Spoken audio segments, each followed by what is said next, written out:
Alright, welcome to episode 9 of Tea Thursday. It's Thanksgiving, but not a Thanksgiving themed episode. We have Natalie and Krish here again. And then... Welcome back to our channel, guys. Our channel. Yesterday, we were only kids, could never fade away. Biggest thing you'll miss about college. There's literally people within like 3 H's or 4 H's, like 4 years around your age, and it's like easy to hang out with them. Like it's literally a place designated for you to make friends with. I think I'm gonna miss like being just in the same like 5-mile radius of all my friends. So I think it'd be like, I mean, I think a lot of my friends are gonna be working in Houston, but Yeah. luckily that's a benefit. But Yeah. still, it's like not as seamless of a transition.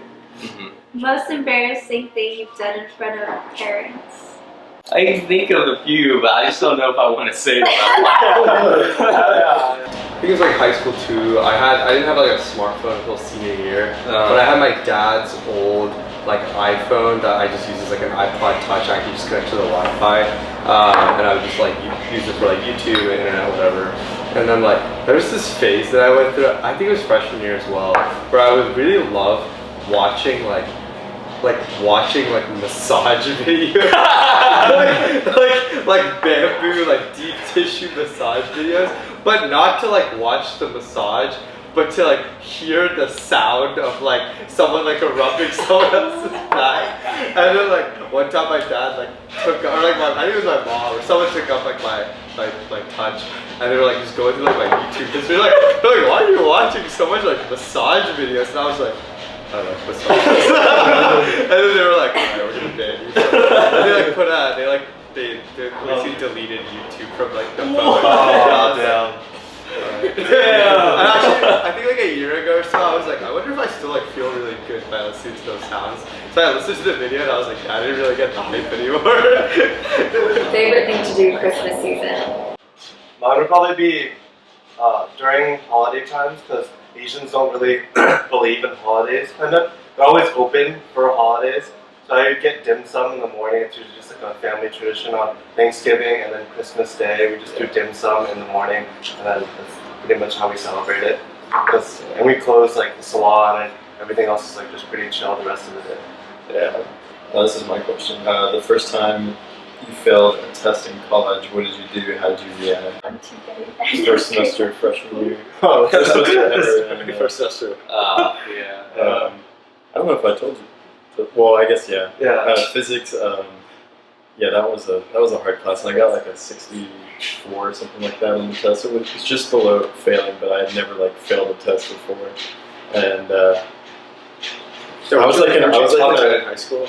Yeah, And then you that's come like- into college and you failed that. Yeah. That's rough, dude. Yeah, and so I knew I was like in a C range for this class at that point, and I just remember going back to my dorm because I lived on campuses in the engineering dorms, and there's like these 12-foot by 12-foot rooms you share with another person. And I literally just closed the door, closed the shit window, or closed the blinds on that, and I just laid on the floor like this. What the hell? And just closed my eyes. I was just like, It's take fucked. me. After that tutor exam, I literally didn't leave my dorm room for like a day and a half. Absolutely. It's rough. Yeah, so mine was more like I lost the fora than it was like I failed the exam. Oh, and all at the same time, I got like a C on my political science test. Oh my God. Because the professor just made that class extremely difficult. Yeah. And, just take me. Just take like, me. please. I guess one final story. Last semester, Brian took financial modeling, but and like the class was like rough, but like I mean honestly, like we knew that at the end of the day it was like we get an A or a B because the professor he does like grade relatively, he does grade on a curve, which is super nice. But that being said, the entire semester we're working on this huge like financial model, literally like more than at least 40, 50 hours of work has gone into building this model. And then like the final exam is utilizing the model we built to do like other shit. But like building that model in itself was like hard. Yeah. So we knew the final was gonna be like super hard. And it's like a 7:30 in the morning final. And I passed out a booklet that's like this thick, and we're like, yo, like this is just the instructions manual. Like we're so screwed. And then like, but everyone like, it's like whatever, we got it. And we like plug in the models.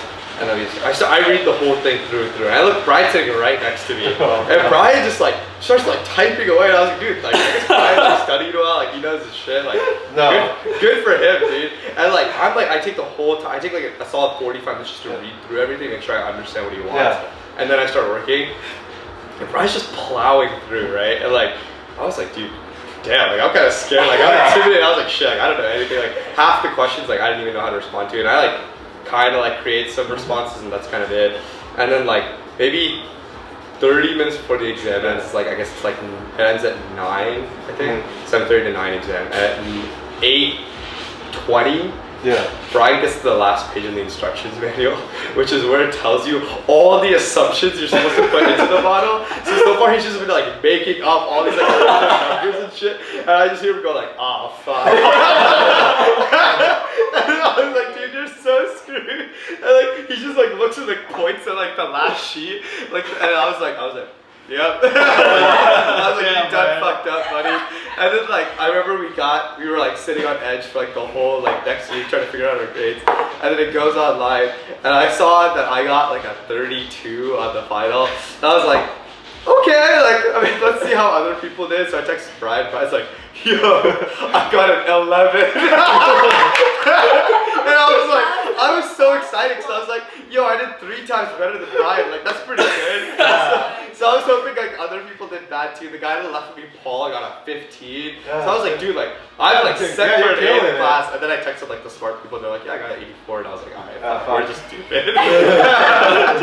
The most rogue thing you've done. Sophomore year, fall semester, where I had a roommate who was a brother of the past roommate I used to live with, and like initially I didn't want to be roommates with like this guy's brother because this guy's brother was known for like being kind of wild, you know, like he smokes, did other stuff, and I had completely disagreed on like wanting to room with him before, so he ended up like basically just going behind my back and then just putting his brother as like my roommate. So for the first like week or 2 weeks, I just pretended like I was fine with it with the brother because I didn't want to like make any sort of, I don't want to cause any problems because the brother is like pretty fucking jacked. Like he could literally destroy me, you know. Like he's like kind of, he gets pretty crazy too. So I was like, I was just being friends with him, you know? So, but like the entire time I was figuring out like ways to get him out. So basically I like reported to the front office that like he was like smoking weed or whatever in the apartment, which technically he did a while back. No, he did it like the day you moved in. Yeah, he did it the day I moved in. So I basically was like all friends like with this guy for like the first week or 2 weeks, and then the office was like, hey, you can't do this, and we like booted him. And I was like, where was this? This is back when I lived in over on like by Wellborn in Southwest Parkway in my old apartment. But yeah, he was like, dude, like I wonder if it was, because he didn't know it was me. He thought it was like some lady who was like, he'd like walk past by him every time he sat outside on one of the benches to like smoke or whatever. So he was like, man, I wonder if it was that woman. She's always been looking at me funny or whatever. And like that was like, yeah, man. Like, I don't know. People here are kind of crazy. You know, it could be anyone. This is the most rogue thing. You come home the next day and he's like destroying her cars. He's just slashing every time. Would you be part of the first group of people to live on Mars, on a Mars space colony? No. I wouldn't, because I want them to test out everything first. Because I don't want to be part of that group that, like, I've just seen too many, like, But if they give you $1 billion? It doesn't mean anything. Yeah. I'll be, like, the second champion or whatever. What if you get to be, like, royalty there? Royalty there? What would you be ruling over? Like, there's nothing. The planet, the colony, and then the other people who come later What if on. there's Yeah, but I'm so realistic. Like, this is Earth. Like, we're humans. We're not going to try and impose, like, some monarchy again. We need a British look. Oh my god. Would you want humans to make contacts with aliens during your lifetime?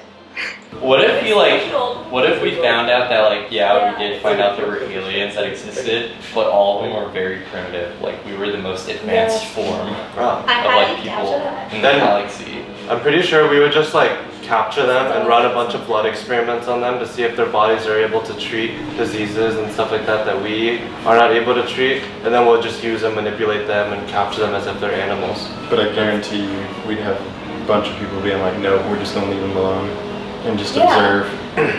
Most of But them. that's kind of Why a would you wanna weird hurt thinking them? though, because then that's almost like if they were the superior, I guess creatures or beings, and they would probably do the same thing to us then, right?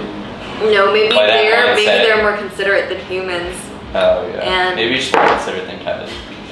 No, I'm being practical. That's exactly what's gonna happen. I feel like that. Realistically, I think anytime there'd there's be a been lot any of- sort of colonial or interaction between two individuals or entities that don't know each other, we end up just caging them up and raping. Why can't Yeah, oh my we? God. And There we go. It's the holiday of Thanksgiving. Gosh. You know I'm right. Yeah. Come on.